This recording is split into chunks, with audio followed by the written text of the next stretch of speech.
My name is Jeff Kessler. At 2 years old, I lost my arm in a lawnmower accident.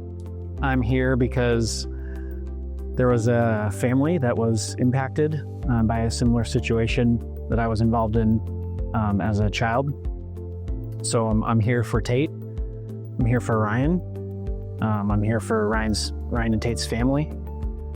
I'm here for a greater community that's impacted by lawnmower accidents, lawnmower machinery. I'm here because I've been asked to help. I'm here because I feel like I have a purpose, and I'm here to tell my story.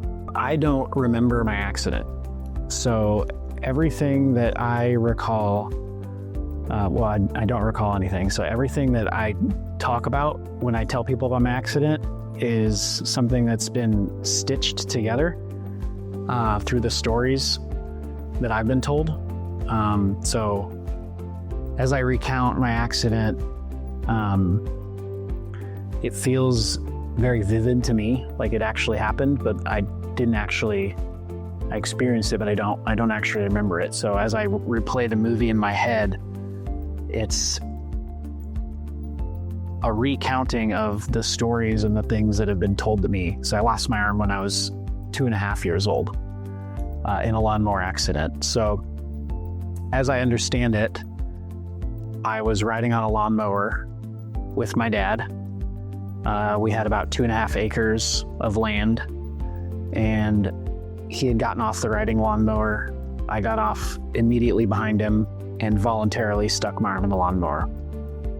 And he scooped me up and grabbed my arm, cutting off the circulation, and ran back to our house, screaming for my mom to call 911. And my mom called 911, and a helicopter landed on my front yard, and I was airlifted to Mercy Medical in Des Moines, Life Flight helicopter.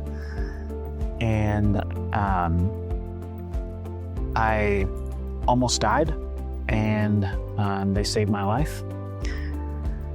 And the crazy thing is, I don't remember any of that. So that's how it was told to me. Years ago, I sort of came to this realization that I don't actually recall ever asking anyone and my family to tell me about what happened. And so I approached my sister, my middle sister. So I have 3 older sisters. And I approached my middle sister and I said, "Would you be willing to tell me about my accident?" And she kind of like, "I've never told you what happened." And I'm saying, "I don't think I've ever asked or been told." And she said, "I'd be glad to tell you." And her perspective was actually one that I'd never heard, and it was pretty cool to hear. And so middle sister Emily would have been 11 at the time, which is how old my daughter's going to be this month, which is crazy. And she just recalls some commotion, something going on. My mom was on the phone with the cord stretched out. She knew something was going on and involved her baby brother. And my oldest sister, who would have been 14, grabbed the 2 younger sisters, took them upstairs, and they knelt at the foot of the bed and prayed, "Please God, don't let our baby brother die."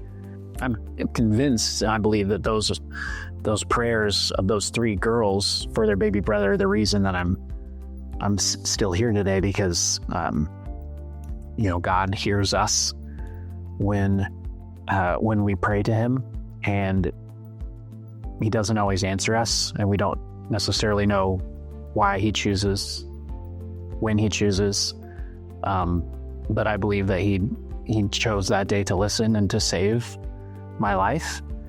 And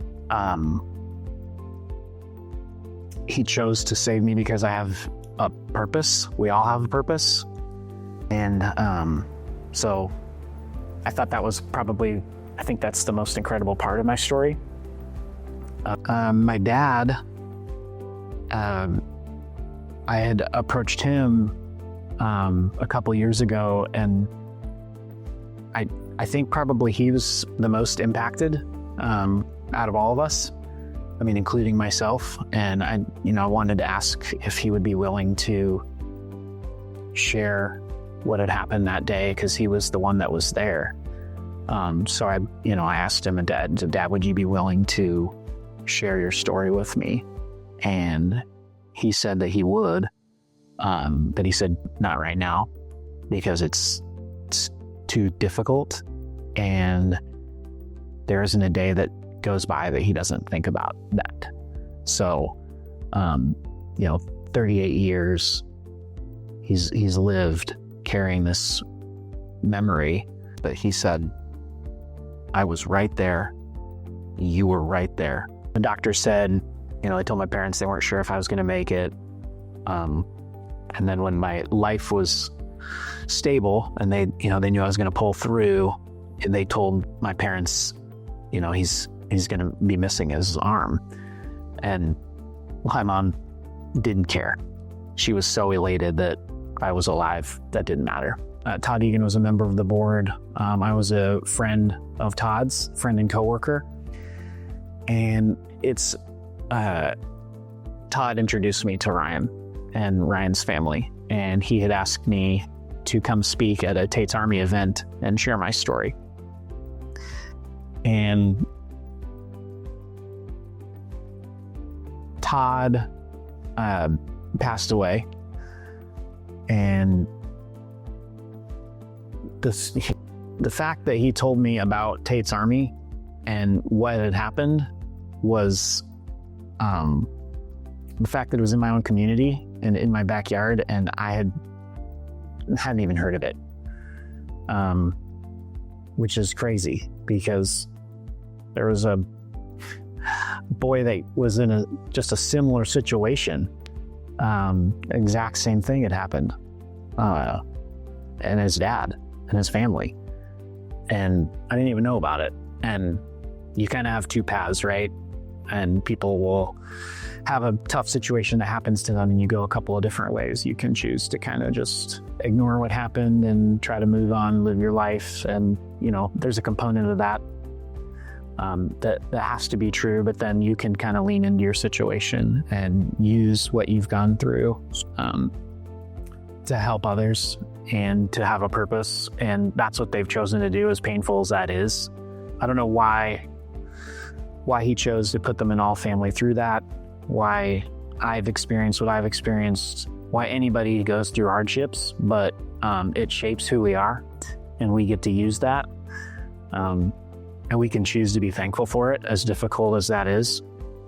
And I think I think it's really cool what Ryan and Tate have chosen, as hard as it is some days. From a practical standpoint, what I want people to learn is that understand these simple safety measures and behavior modifications that Tate's Army is trying to educate. Lawnmowers are tools, and tools used incorrectly and unsafely are dangerous.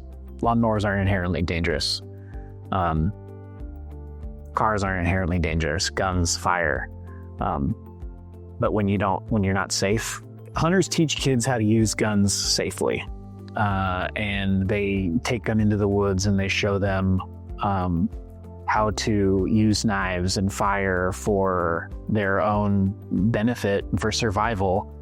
And in order to do that, there's responsibility and safety that comes with it. And lawn mowing machinery is no different. A lot of people are pretty relaxed and cavalier with the equipment that they use, and I don't think enough people realize how common lawnmower accidents are. I certainly didn't, and I was involved in a lawnmower accident as a child, and I didn't realize the extent to which lawnmower accidents are so prevalent, and it's the leading cause of childhood amputation. And people should know that. From a broader lens, what I want people to learn from my accident is that you have a purpose beyond your situation. That just because I'm going through being an amputee, that's unique. It's a very visible thing. People can see it, but everybody goes through something. Mine's unique and visible, but we all are carrying something. So I just would like to spread a general message of hope through pain, purpose through pain. All of the hard things that you do and that you have to experience, no matter what they are, shape who you are, and they give you a reason to go out there. And I think people need to lean into that and be grateful for even the hardships in their life, because without those, you can drift sort of purposeless. And life with meaning and purpose is so much more fulfilling than one of comfort. And so lean into that suffering, and as weird as it sounds, be grateful for it. I don't wish suffering on anyone, but there's a place for gratitude. I'm Jeff Kessler, and I'm a member of Tate's Army.